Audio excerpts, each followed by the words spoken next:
This was a significant driver in lowering the costs of healthcare during your first administration.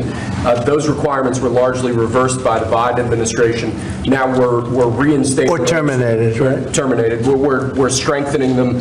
The idea is to make price transparency a key aspect of healthcare policy in America. It's one of the biggest things that can happen to reducing cost in healthcare. It takes a little while to kick in, but Biden ended it immediately upon coming in, which was a terrible travesty, in my opinion, and we're going to start it up, and we've actually made it even stronger. Yes, sir. By a couple of major factors, right? Anybody have any question on price transparency? It allows people to go out and negotiate and price, and you're not allowed to even talk about it when you go into a hospital or see a doctor, and this allows you to go out and talk about it. And it's actually one of the biggest. There's a couple of people that actually going back a long way that feel that are real pros in the industry feel this is the biggest thing you can do for cutting prices, and it certainly is one of them. And it's been unpopular in some circles because people make less money, but it's great for the patient. It's great for the people in our country. Okay, it's not so good for pharmaceuticals. It's not so good for the companies that make the drugs. And I guess you could say it probably isn't so great for hospitals, but they say that if you have a great hospital that's really knows what they're doing, it's actually great for a hospital because everybody wants to go there.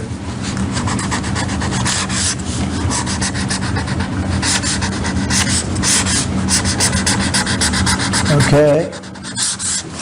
Thank you, sir. Good. Got it, Doug? Thank you, sir. Pulitzer Prize. Okay. Thank you, sir. Next, we have for your attention, another executive order. Copper is a critical material, and the supply of copper is vital to our national security. In recent years, we've dealt with a significant issue of the dumping of foreign copper into the American market. That significantly impacted the domestic production and manufacture of copper and copper materials. This executive order charges your Secretary of Commerce with starting the process to potentially impose tariffs or other trade barriers to prevent this ongoing dumping of copper and to protect the American manufacture and production of copper. It will have a big impact. Howard, do you want to say something about that? You mind if I read one of your truths? Sure. So this is a truth that's about to go out.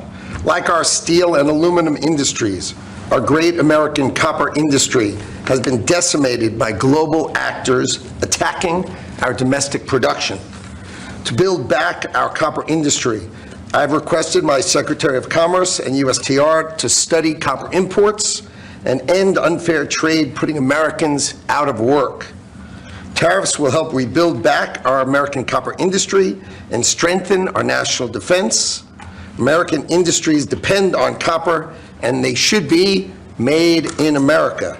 No exemptions, no exceptions. America first creates American jobs and protects our national security. It's time for copper to come home. And if it's all right with you, if I can talk a little bit about the digital services tax, will that be all right? Go ahead, do that. So I read another truth. This is sort of so fun to read his words. It can't be any better. So our incredible United States economy and undeniable American spirit has enabled the creation of the greatest technology companies on earth. Our digital economy is bigger than most of the world's countries, and the market cap of even one of our companies exceeds every European country. Instead of empowering their workers and creating opportunities, foreign governments have instead tried to tax, fine, and hinder Americans' technology companies. Both friend and foe have been treating American tech companies harshly, as if our companies are their piggy bank. This will now end. It is my objective to level the playing field and end these attacks. We are putting these countries on notice to end their unfair treatment of American companies, large and small. Our companies are the greatest investors in the world. So our tech companies are the greatest investors in the world, and their investments will go only to where American companies are treated fairly. Our ingenuity, grit, drive, and perseverance have built America. If these countries want to participate in the AI industrial revolution, It's time to choose sides with America, not against us. And we signed that on Friday, sir. Okay, very big deal, right? Huge. Thank you.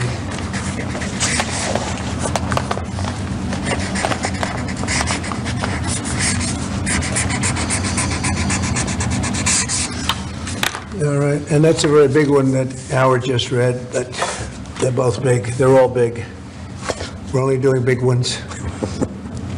Okay? Culmination of ongoing conversations that you've had with your counterparts, this particular executive order.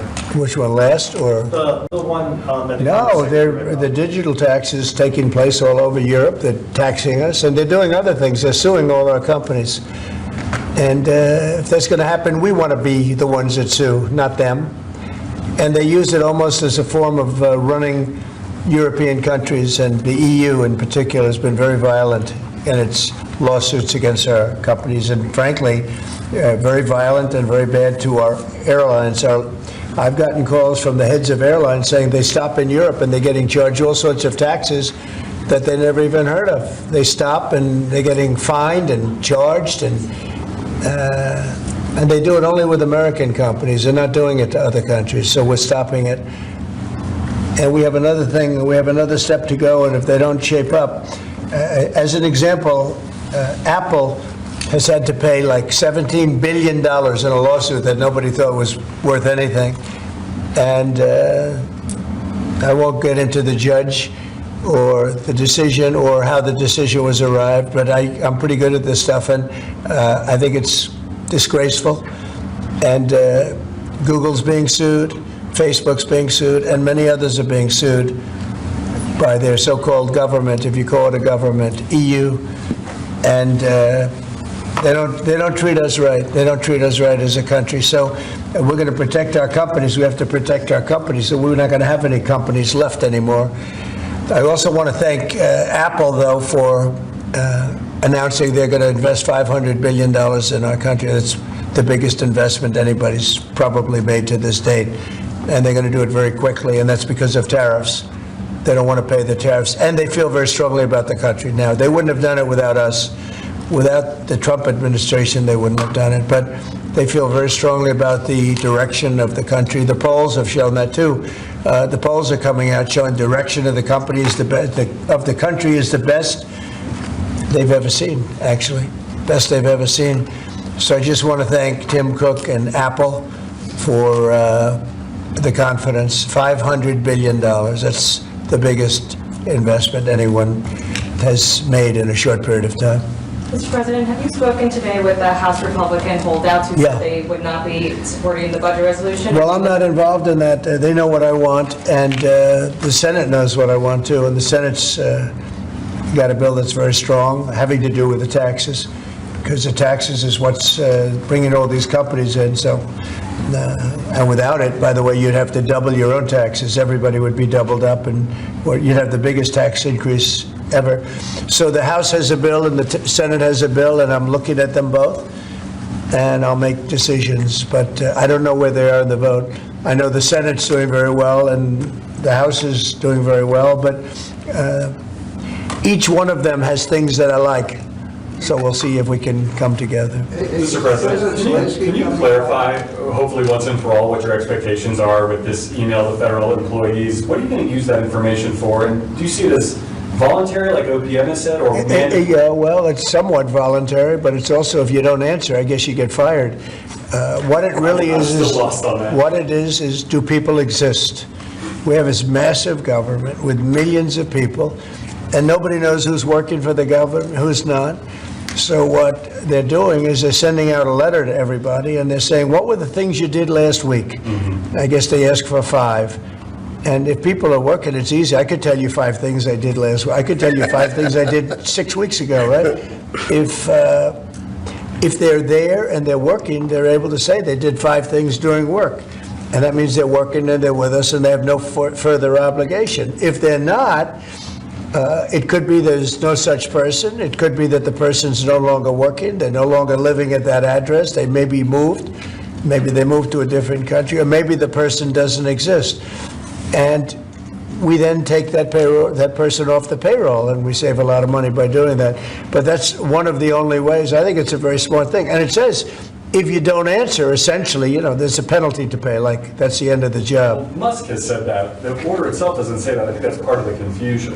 Is he speaking for you when he says... Yeah, everybody speaks for me. I'm the one, I'll take responsibility. The old statement, the buck stops here, right? Famous statement. Well, I can say the same thing, the buck stops here. No, we have to find out if people are getting paid and they're not working, and, they have a problem. Let's say they have another job, and then they write in false statements. It's a big problem if they write in false statements. They may be working for somebody else, but getting paid by the U.S. government, and that would mean that they're not allowed to be doing that. They're not allowed to be working for us and be working for somebody else. We're paying them a lot of money. We're paying them. So we'll see. That solves that problem. Most people aren't willing to say that, we're doing this, and this, and this for the U.S. government, and yet they're at another job, because that's a big problem for them if they do that. So in some cases, they're not writing back. And if they don't write back, they end up eventually losing their job. We give them extensions, but, that was something we thought about a long time ago. We give them extensions, but we'll see. We have to make sure, number one, that we have people, number two, that they're working, and number two, they're working for us, not for another company. Is it true that President Zelensky is coming on Friday to meet with you, and is the mineral deal sorted out? Yeah, I hear that. I hear that he's coming on Friday. Certainly, it's okay with me if he'd like to, and he would like to sign it together with me, and I understand that's a big deal, very big deal. And I think the American people, even if you look at polling, they're very happy because, Biden was throwing money around like it's cotton candy.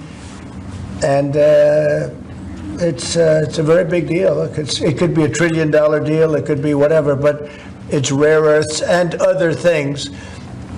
And look, we're spending hundreds of billions of dollars on Ukraine and Russia fighting. A war that should have never, ever happened. That's a war that would have never happened if I were president. And it didn't happen for 4 years. People say, how do we know that it didn't happen for 4 years? Would have never happened. And nevertheless, this guy went into this situation and he spent money like nobody's ever seen, $350 billion. The other thing that we don't like is that Europe has spent $100 billion. We've spent $350 billion. Europe gets their money back because they spent it in the form of a loan. And we just gave them, whether it's 300 or 350 billion, nobody really knows. They can't even tell me the answer to that, but it means probably more than that. So what we're doing is now we're saying, look, we want to be secured. We want to get that money back. We're helping a country through a very, very big problem, a problem like very few people have had. Shouldn't have had this problem because it shouldn't have happened, but it did happen. So we have to straighten it out. But the American taxpayer now is going to get their money back plus. Mr. President, yesterday with Emmanuel Macron, you said you had spoken to Putin about the idea of peacekeepers in Ukraine, that Putin was fine with it. The Kremlin, I guess, has said that that's actually unacceptable to them. What's real here? That's not what I was told, but you're going to need some form of peacekeeping, so something will be done that's going to be satisfactory to everybody. We need peacekeeping too. Any situation where It's American troops involved? actually something I did discuss, but a form of peacekeeping that's acceptable to everybody. Ultimately, we'll be able to agree on something, I'm sure. With Ukraine and this mineral deal, what does Ukraine get in return, Mr. President? $350 billion and lots of equipment, and military equipment, and the right to fight on, and originally the right to fight. Look, Ukraine, I will say, they're very brave and they're good soldiers, but without the United States and its money and its military equipment, this war would have been over in a very short period of time. In fact, I was the one that gave the javelins. You remember the famous javelins? That was me. That wasn't Obama. It wasn't Biden. It wasn't anybody else. It was me. And they wiped out a lot of tanks with those javelins. And the expression was that Obama gave sheets and I gave the javelins. That was a big deal at the time. It wiped out. That was the beginning when people said, wow, that's something. Well, that was American equipment. Without American equipment, this war would have been over very quickly. And American money, too. I mean, a lot of money. So that war-fighting equipment and the ammunition, that's sustained going forward for Ukraine, and how long is it sustained? Well, it could go forward for a while, and maybe until we have a deal with Russia. Look, we need to have a deal with Russia, otherwise it's going to continue. But now when Americans put up their money, the taxpayer money, and the president approves it, we're getting our money back in some form. But it could go on for a while, or it could be settled quickly. I think it's going to be settled quickly. I spoke with President Putin. I think he wants to settle it, and wants to get on with life. It's horrible. What's happening, horrible. Thousands of soldiers a week are being killed, and others too, but especially on the battlefield. Thousands a week are being killed, and we want that to end. There's a precedent. Yeah, Brian? Yes. Okay. Real quickly, Carolyn Levitt, your press secretary, sent an earthquake through that briefing room earlier today announcing that the WHCA would not have any control over placing media in the seats of the briefing room. Just want to get your thoughts on that. And also on Air Force One. It's trending on X. People are talking about it. Get your thoughts. Well, we're going to be now calling those shots. As you know, we won that lawsuit right there. See the Gulf of America, which is a beautiful name. Most people agree. I don't know. It's, AP has been terrible. Look, I think they're radical left. I think they're third-rate reporters. I know the specific young lady that works on the account is terrible. She's a radical left lunatic, as far as I'm concerned. They don't treat us fairly. That's number one. And number two, they had no right to do that. This is the Gulf of America. And if you look at that shoreline, look at that shoreline. Look, from Florida, well, most of it it's called America. And vast majority, like big numbers. So I'm just admiring it as I look at it. I'm getting teary-eyed, but I don't want you to say Trump broke down and started crying. No, how beautiful is that? Look at the shoreline. Look at that. Well, That's America. Can I shift our attention to Canada real quick? Yes, please. Last week, I spent some time with two government officials from Canada. I was asking them how realistic is it that Canada would be the 51st state? Yeah. And they told me there is a path. Alberta is first, and if they sign on, Saskatchewan would follow, and then you go west to British Columbia. There is a movement in Canada to join us. I want to get your thoughts on that and how that's proceeding right now. So it's true. Thank you, Brian. It's true. A lot of people in Canada are liking becoming our beautiful, cherished 51st state. They'll have to pay much lower taxes. They'll have the ultimate security. You know, they don't pay very much for security right now because they rely on us, which is really unfair to us. They make cars that we could make, and they send them back into the United States. They make a lot of things, including the sending of oil and everything. We don't need their oil. We don't need their lumber. In fact, we're going to be freeing up, and I've asked Howard Lutnick to get that done with Lee and everybody, Lee Zeldin, environmental. We're freeing up our forests. We're going to be able to take down trees. Right now, we're so restricted environmentally. We're going to be freeing it up with an emergency order. We have an emergency order, and we're going to be freeing up our forests. We have more forests than almost anybody, and great lumber, great trees. We don't need anybody's trees. We don't need trees from Canada or anybody else. In fact, we have to put the slits, as they call them, the area, 50, 60-yard area in between areas of trees. It stops the fires. And frankly, California should have been doing that for years. It's almost getting late. They're going to run out of forests the way they're going. What a shame. And by the way, the water is flowing in California. I hope you people have seen it. But the water is flowing. Do you have a picture of that? I'd hold it up. Do you have a picture of that? Get a picture of it, please.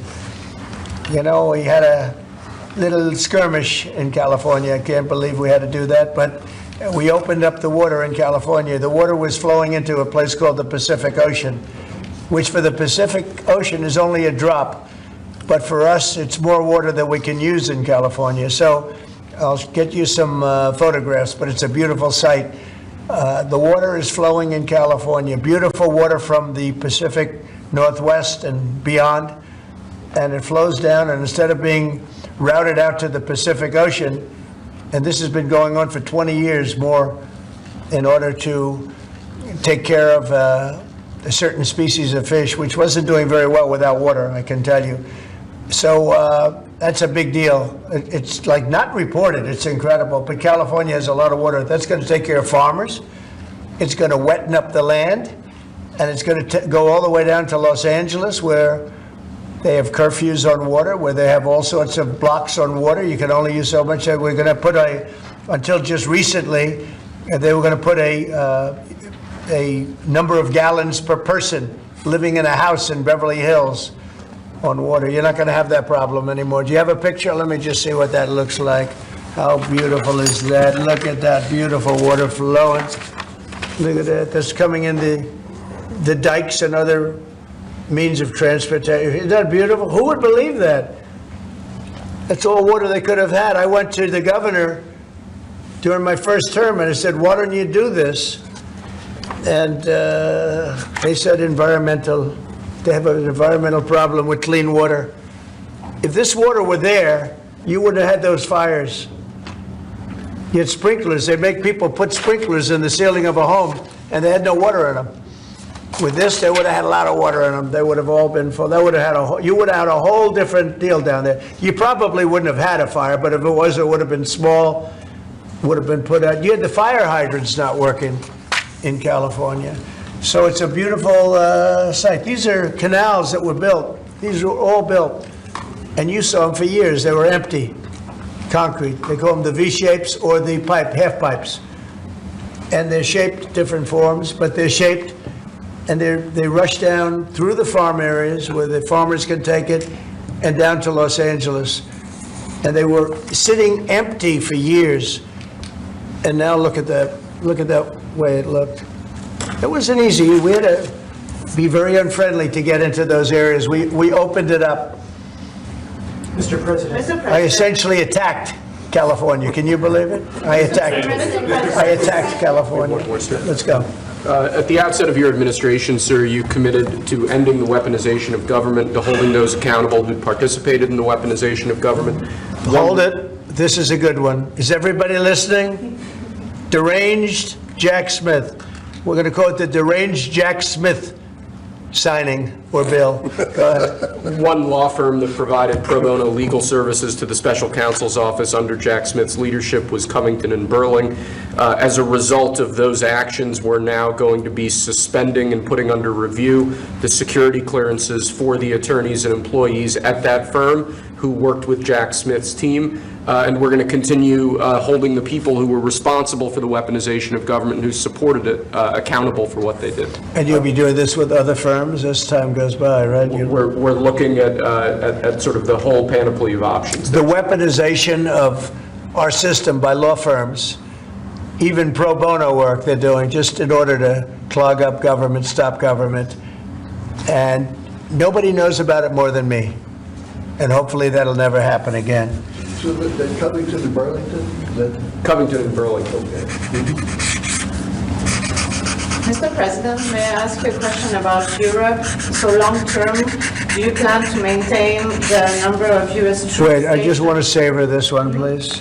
Who would like this pen? I'll take it. Hey, why don't you send it to Jack Smith? A deranged person. Mr. President, what do you say to people who worry that targeting an individual firm or individuals who aren't Jack Smith? Excuse for these me, actions? I've been targeted for 4 years, longer than that. Thank you, sir. So you don't tell me about targeting. I was the target of corrupt politicians for 4 years, and then 4 years after that. So don't talk to me about targeting. Yeah, go ahead. Mr. President, there are approximately 2 million federal employees right now. By the end of your term, what do you expect that number to be? What would you like that number to be? Well, it'll be lower, but I can't tell you. Everybody knows I ran on downsizing government, but making government better. I ran on tariffs and making our country rich, and that's what it's going to do. We're going to be doing something else that's going to be very, very good. We're going to be selling a gold card. You have a green card. This is a gold card.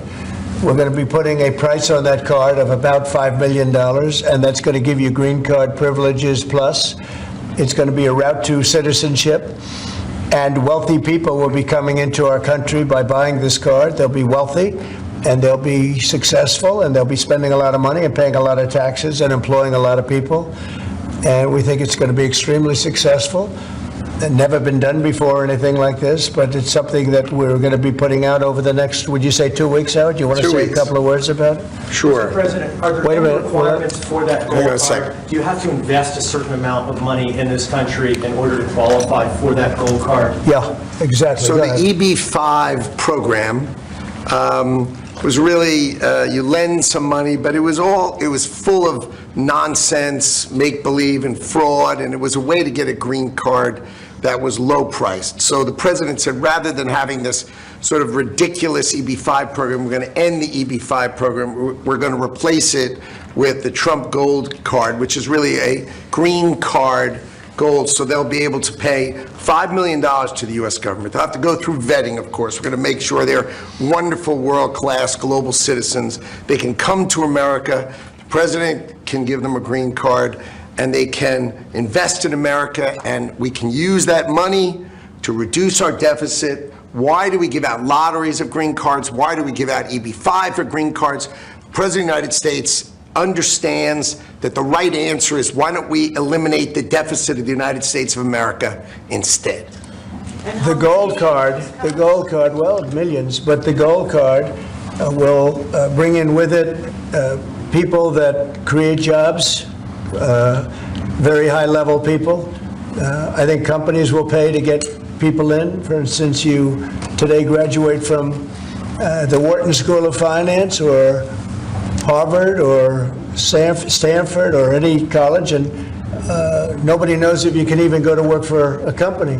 So Apple and all these companies that want to get people to be working for them will be able to buy a card, and for the people that are number one in their class at top schools, I see that as one of the things, but generally speaking, it'll be people with money and people that create jobs, and they won't have to pay any tax on income outside of the United States, which they're not paying right now. They're not citizens, but they'll have to pay, if they create jobs in the United States, they'll pay full taxes like everybody else. So you're getting big taxpayers, big job producers, and we'll be able to sell maybe 1 million of these cards, maybe more than that. And if you add up the numbers, they're pretty good. As an example, 1 million cards would be worth $5 trillion. $5 trillion. Wow. And if you sell 10 million of the cards, that's a total of $50 trillion. Well, we have 35 trillion in debt. That'd be nice. So we'll see. But it could be great. Maybe it will be fantastic. We have it all worked out from the legal standpoint. It's totally legal to do. It hasn't been done before. It's been done in many different forms. We give them away. Why should we give them away? We shouldn't give them away. And I think it's something very exciting. I think it's potentially just something that we're all very excited about. So it's a gold card. It's somewhat like a green card, but at a higher level of sophistication. It's a road to citizenship for people. And essentially people of wealth or people of great talent, where people of wealth pay for those people of talent to get in, meaning companies will pay for people to get in and to have long-term status in the country. And I think it's something we're very, very happy about. Would you have anything to say about that? Well, many other countries, by the way, do this, including, of course, your 51st state does that. And the money's earmarked for deficit reduction? It may be earmarked for deficit, but it actually could be more money than that. I mean, if you did 10 million, it would be, you'd have $15 trillion left over. But generally, it's going to be paid down debt, yes. Do you need Congress for this? Do you think you need? No, we don't need Congress, no, because we're not doing citizenship, we're doing the card. It's a path to citizenship, a very strong path to citizenship, but we're not doing the citizenship. For that, I'd have to get Congress. And would all countries be eligible for this gold card? Depends. The countries largely, the people will be vetted very carefully. Mr. President, on Ukraine, would you provide military support for Ukraine in the future under a peace agreement? Say it again louder. Would you provide military support for Ukraine in the future as part You mean of like the peace security? agreement? Yeah. Well, people are going to do it. I think Europe will largely be responsible for that. European countries will be responsible. But Macron asked for a U.S. backup. Well, we'll see. I mean, right now we're just in the process of negotiating. We've pretty much negotiated our deal on raw earth and various other things. we'll be looking at that security. You're talking about general security for Ukraine later on. I don't think that's going to be a problem. There are a lot of people that want to do it. And I spoke with Russia about it. They didn't seem to have a problem with it. So I think they understand. They're not going back in. Once we do this, they're not going back in. So on that gold card, aircraft, would the U.S. provide, for instance, air defense? Well, I just told you, right now we're not providing anything. You know, it's about Europe, too. Europe put in $100 billion, and we put in $350 billion. It's not a fair thing. You know, we would normally say, and I say it now anyway, but we want equalization. They should put up actually more money than us because they're right there. We have an ocean in between. But we've had very good talks with Russia. We've had very good talks with Ukraine, and we think it maybe will come to an end and we'll stop killing young people all over the battlefield and elsewhere. On Europe, so do you plan to maintain having military presence in Europe in the long term, like tens of thousands of troops? We'll be involved. Yeah, we'll be involved in Europe. We're involved in Europe now. Europe is our friend. They take advantage of us on trade. We don't like that. What the EU does, we don't like that. But we'll solve that the old-fashioned way. We'll give them the same reciprocal numbers. You know, we're talking about a reciprocal tax. You know that. And if they charge us, we charge them. Right now, they charge us much, much more than we charge them. And they have non-monetary taxes also and tariffs. And we're going to change that. It's all changing. It's all changing. We're not going to be the people that we were. We had people in this office sitting right at this desk or another model of this desk, because as you know, the other desk is right now being refurbished. Is Steve Witkoff delaying his trip to the Middle East? No, not that I know of. No, Steve. And the Middle East has been great. Saudi Arabia has treated us really well. They really have. And I think Qatar has treated us very well, too. They want to get that whole mess ended in the Middle East. You know, we don't even talk about that anymore. You guys haven't asked one question about the Middle East, but the Middle East seems to be doing relatively well. may I ask about the Middle East, sir, about the Middle East? For months, even before you were elected in November, you've spoken about your desire to free all of those hostages that have been held by Hamas since October the 7th, a year and a half ago.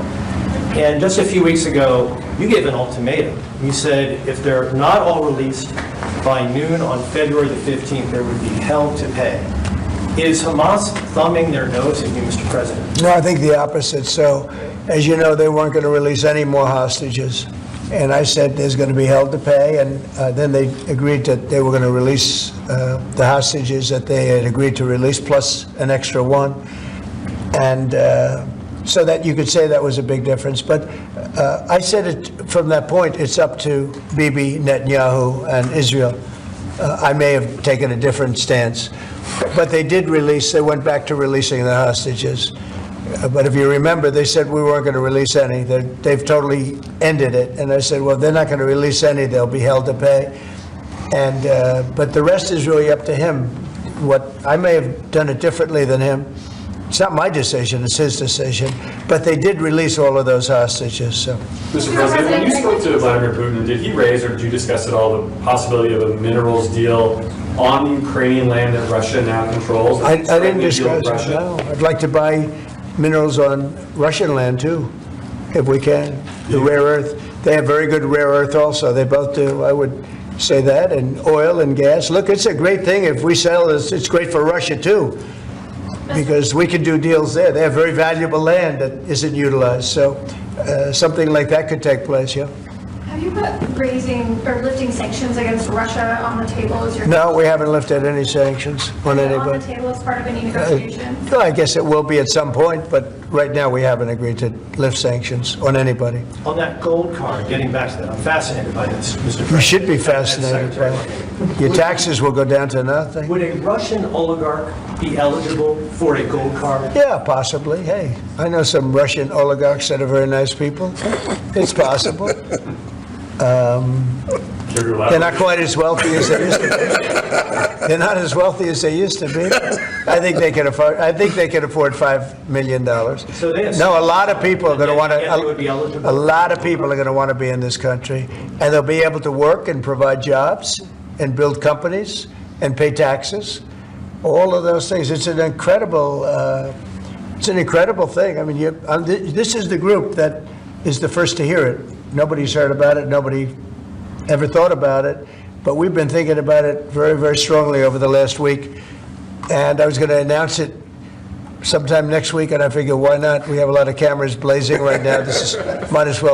We might as well do it now. We'll have Caroline announce it the next time. No, it's a great thing. The gold card. Remember the words, the gold card. Somebody said, can we call it the Trump gold card? I said, if it helps, use the name Trump. I'll give it to you for free. I like it. Mr. President, you probably just launched 10,000 stories. Do you want to elaborate a little bit more on what Russian oligarchs you know? I know. Isn't it interesting how many stories we do tell? And they all turn out to be true, and they all turn out to be ultimately correct. Trump was right about everything. Do you have one of those Trump was right about everything hats? I'm going to give it to this gentleman. Get me one of them. But they're all going to be vetted. Everybody who comes in gets vetted, okay? They get vetted, so you got to, We're going to begin in 2 weeks. About 2 weeks. The sale will start in about 2 weeks. Mr. President, do you see a more active role for Zelensky now, given the status? I hope so. I mean, look, I think that we want to get that country back on its feet. And right now, it's been destroyed. And so, here, give me this here. Give me all of them. Look. Yes. See that? Trump was right about everything. It just came in. Somebody said, I said, this was sent in by a fan. I said, I think we should make some of them, right? But we were, pretty much. You want one? I'll pass. Are you allowed to take one? Because he'll consider it. I know him well. He's sort of a stiff. Yeah, Brian, you're not a stiff. He's sort of a stiff guy. He'll take other things, but not a free hat. Always say yes to the president. Always say yes to the Would president. anybody like one? Mr. President, an easy question perhaps for you, maybe it's difficult. I'm going to ask you this question about the Who do you work for? I work for 2 news organizations. Who? I work for 2 news organizations. Yeah, who are they? I work for Gray Television, America's second largest broadcaster, and I work for iHeartRadio. So there you go. But let me ask you the easier, tough question, Mr. President. The Philadelphia Eagles won the Super Bowl. Are they being extended an invitation? They will be. We haven't yet, but we will be. I thought it was a great performance by them, and absolutely they'll be extended that invitation. Would you do that right away, by the way? We'll do it right away. We're going to do it sometime today, and they deserve to be down here, and we hope to see them. We have a lot of we just had the great hockey team, as you know, Florida come here. We have many of the great athletes come that win things. What's the main obstacle holding up this PGA Tour Live Golf? Well, they have to get together. They've had a lot of discussion back and forth. They both are meaning well, and a deal will ultimately happen. I think it'll happen pretty quickly. It'll be nice to see the best golfers be able to play against each other. What's your role been in this whole process? Just to help expedite it. Tiger was here. Adam Scott was here. Jay Monahan was here the other day. Just to really help expedite it. We had Yasser here from Saudi Arabia, great guy. These are all great people, and they want to work it out. So if I can help them work it out, I don't get anything out of it. If I can help them work it out. I just think golf, it's very much of an individual sport, and you want to see the best players playing against each other, not playing in 2 different locations, right? What's going to be more challenging, a PGA Live deal or a Russia-Ukraine deal? I think the PGA deal is much more complicated. Sir, may I ask the Middle East question, if I may? What's your take on what's happening in the West Bank and what Israel? Well, it's some movement up there that a lot of people are concerned about. And there's been a lot of Israeli movement. They're up there for a reason. All of a sudden, maybe they're not feeling so good about that. So that'd be terrible. I hope that doesn't happen. But there is movement up there that nobody knew about. Right? You know that, right? Yeah, and when you say, are you concerned about it as well? I'm concerned about everything. I want the world to be peaceful. When I left here, we had no war. We had defeated ISIS in less than 4 weeks. In fact, I took the general that defeated ISIS and I put him in charge of the whole ball game, because that's what we want. We want winners. Raisin Cane, Raisin. When I heard that name, I said, I like that name. That's the kind of general I like. So we'll see. But he was great. He's a great soldier. Not a politician, a soldier, a real soldier. You know that, Brian. This guy was the real, this guy's the I've heard that real. story a million times. Yeah, this guy's the real deal. He is.